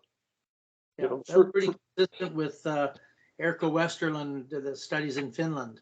Yeah. He told me, he says, Tom, we've really improved. We've gone from 8 or 9 minutes of activity in an hour to 11 now. Well, I had my team up to 28 minutes last year, and that's what my team's going to do this year too, because they are not very skilled. They need a lot of work, and you know, and they just got to learn the rhythm of the game. They got to learn to play faster, and they got to learn not to stand in line all the time and wait for somebody to tell them what to do. A lot of the stuff that you do, Tom, with the continuous flow, it's hard for us though, because we've sometimes only got, you know, 12 skaters on, and we only got half the ice most of the time. I did that last year and we'd have one goalie most of the time. Yeah, It really, really restricts what you can do. one goalie is Huge not- difference what peewees are capable of compared to bantams. I'm noticing I can do almost everything with this group, where I tried to do some things last year and I there was like 2-3 girls that didn't catch on whatsoever. They'd just be skating all over the place randomly. Well, I mean, the research that I read, Smith and Scholes were professors out at Washington University and they're child development people. And they talk about, brain formation and the ability for kids, for humans to see patterns. And we call it, see the ice really well. They call it perception. And it doesn't really they don't really get fully wired till they're about 13 or 14 years old, which is bantam age. And then that's on average. And some kids are, some of the kids aren't average. They're above average or they're below average. And the kids that are above average, those are the kids everybody goes, wow, look at how they can see the ice. And then there's the other kids that haven't got a clue what's going on out there. And a lot of it is just their brains aren't wired up yet. Well, Johanny, he had a concept about that whole thing. He said, you have to make your development according to what the kids are ready for. So Right. he said, young kids, they're totally egocentric, right? It's them and their parents. Yeah. That's all it is until about what you say, till about Pee-wee gets a little more. He says, then when they become teenagers, their friends are the most important thing. Yeah, absolutely. They don't care That's about what their parents. introduced passing, Yep. that you work together. He said it's really hard to get really young kids to work together because that's focus or that. So I think he was really a brilliant person. Yeah, I think that's right. And I've read that research too, that everything is about, their parents telling them how great they are. And then when they get a little older and a little more socialized in the world, they quit listening to their parents as much and start listening to their friends. And then when they get into off-season programs, they realize there are some other kids that are pretty damn good also. And their whole view of this changes, regardless of what their parents say. So I'll be interested to see how this Pee-wee group goes. And I don't know, I'm supposed to talk to a guy today. South St. Paul High School, which won 4 games last year, they have a new coach, and he's coached a little bit, but he played professionally. He was in the Wild system, and then he went to Mankato, was in the Wild system for a while, played in Europe for a few years, but he's never been a head coach. And but God, it's 80 miles round trip for me. Jeez. It'll cost me $2,500 to drive down there and back every day. So I'm going to try to negotiate a mentor program where I go a couple times a week, because I got this Pee-wee team too. So I don't know if I can't do both of them full time. Well, I had a Wally Kozak practice. So we started off, well, we went to a Team Canada women's flow drill, but we did Wally's breakout system, where they start with the goalies making the passes. Oh yeah. And they just go, there was no goalie at the far end, and the girls had to take a slap shot from the top of the circles, because they're not very good at that. A lot of them, some of them are really wired. Yeah. Some do at all. So it's just like 1-0, no goalie, so they could basically be going down at the same time. Oh yeah. Then the players are getting on the boards, then they skate as centers, low and slow kind of thing. And then I put the goalies out in the neutral zone, and it's 2, and they pass to each other, and then pass the goalie passes back the one that didn't pass to them. Yep. Then we work to 4 with the whole sequence. We've got 4 going on the wide winger coming across, because Yep. something I want them to do. but that's a old Wally's thing. And then a problem we have is players are looking at the puck, swishing at the puck towards the outside, right? Yeah, As a player, they pull the puck back and they got a lane to the net. So we practiced 1-on-1, but the D had no stick. yeah. Wally was at the practice, and the D had no stick, and it was interesting to watch. They got a little better at it, and you can see a lot of them. You taught to cross over all the time, going backwards. And, The D, yeah. yeah, one of my better D can hardly skate backwards. He's a terrible skater. Tom, He's a I'd like to great D. interject on that. The drill you did is something Dave King did, playing a one-on-one race rush drill, and no stick with the defender. Nope. And they can't skate backwards, and they don't know how to play a rush in terms of gap control, alignment, vertical, horizontal. And I walked over, Tom. I wanted to get Ben's attention. He's the U18 coach, and he is talking to his team that's going to have the next ice time. And I couldn't get his attention because I wanted to talk to him about skating backwards and how to teach it. And deliberate practice, you have to do. You're going to do this drill, and until they have more comfort with striding, and I wanted to tell Ben, and he is a social coach. He communicates with his kids. I stayed for practice like nobody I've ever seen before. It was just amazing. I didn't get to talk to him. But in the practices, hell, I'm mentoring 3 teams, paid more than you should be paid for anything. And I watched 3 wonderful practices last night.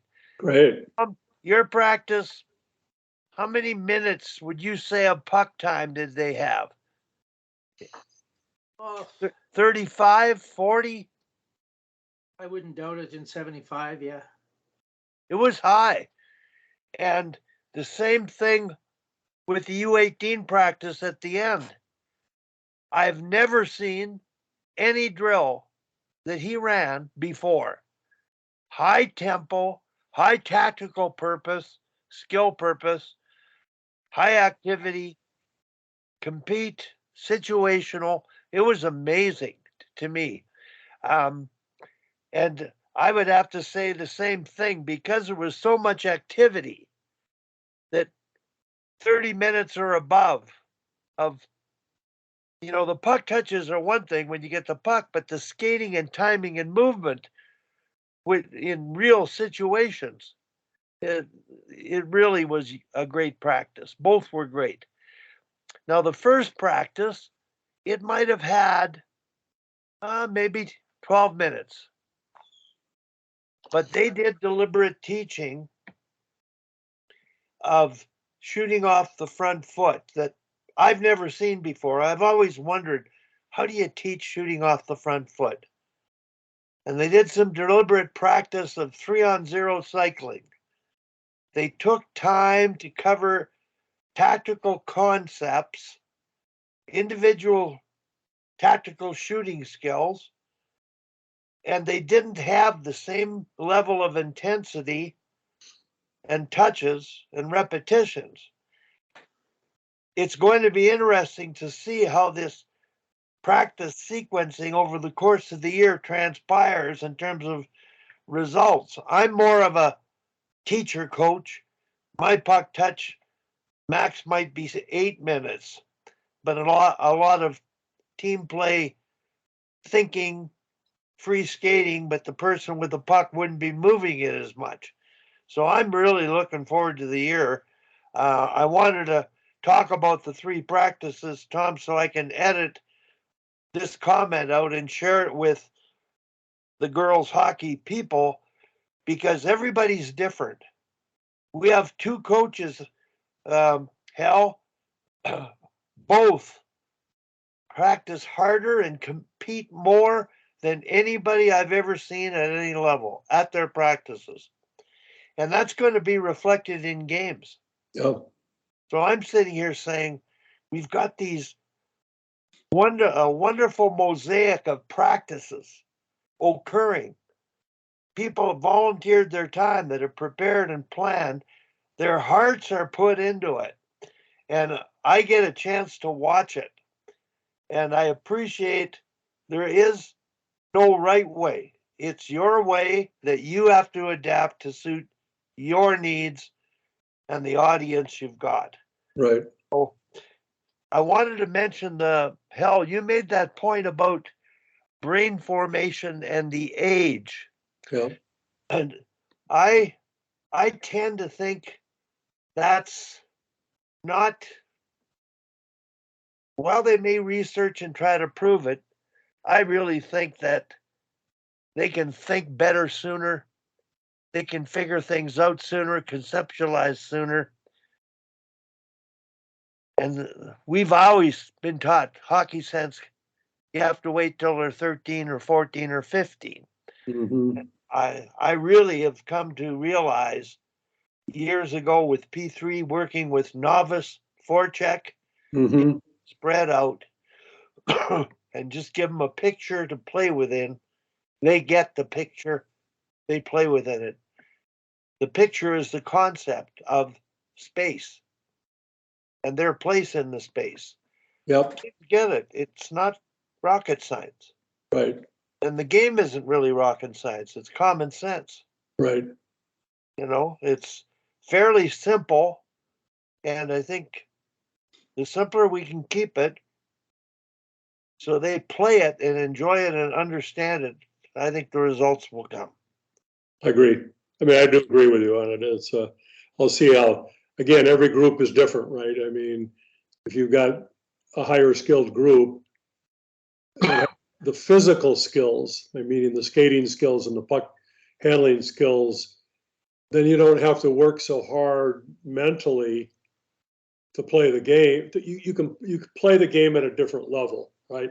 Yeah. I mean, you don't have your head down and your eyes glued to the puck all the time.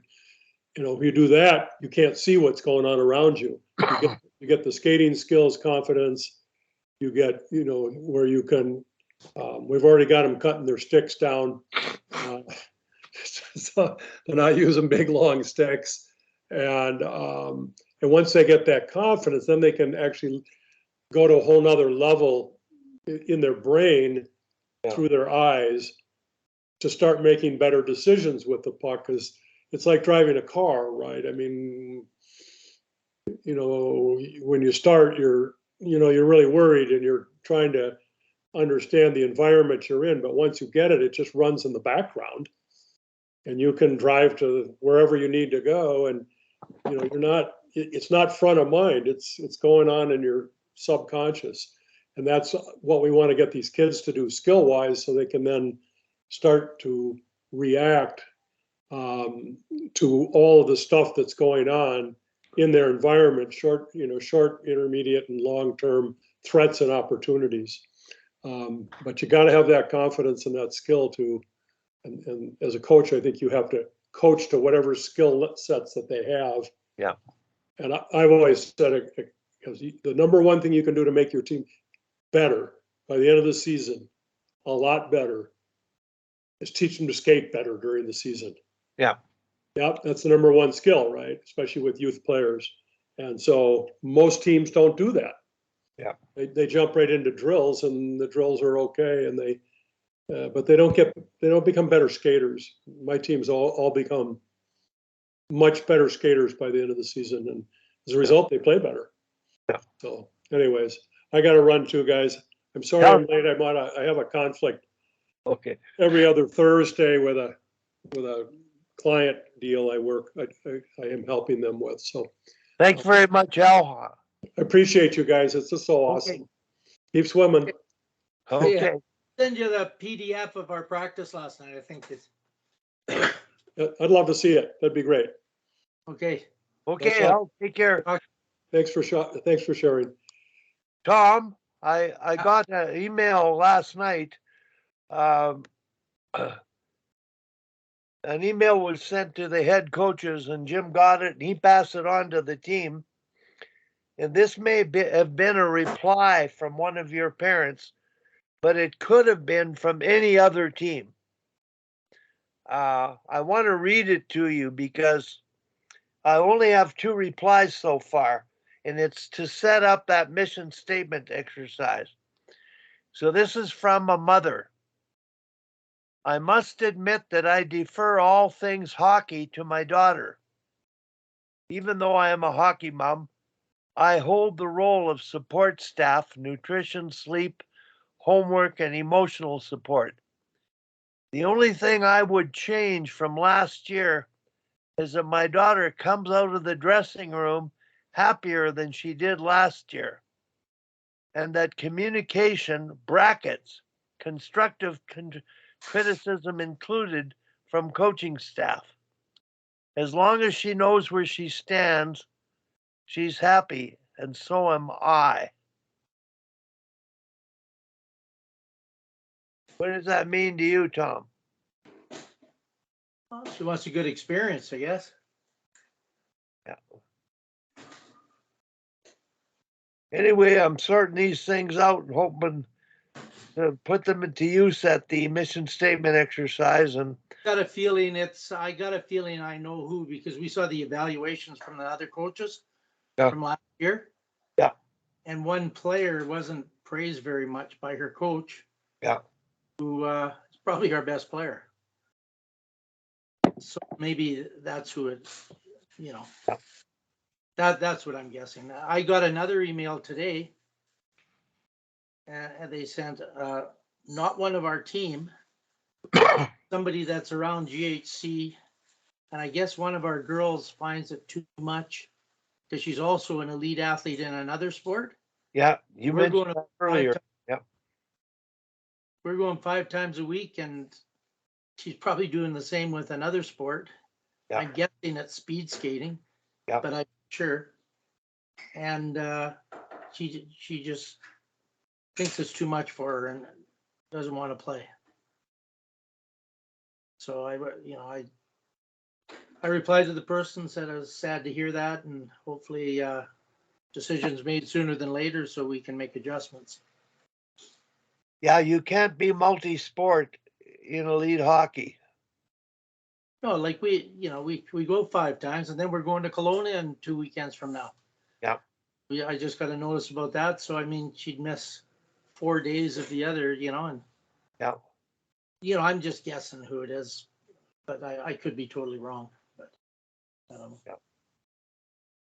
No, that's great, Tom. We've had a real good session, and I was really impressed with watching, and I sat with a parent for 2 of the 3 practices, quite a bit of the time.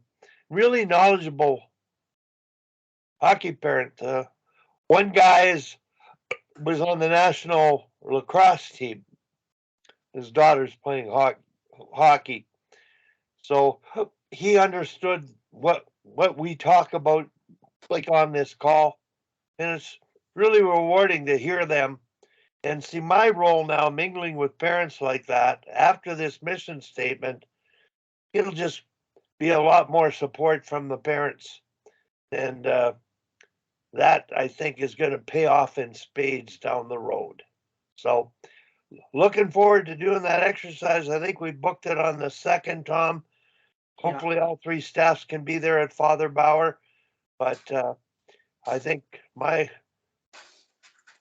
purpose here is just to make sure that we walk the talk and do the things the sport can do for young people.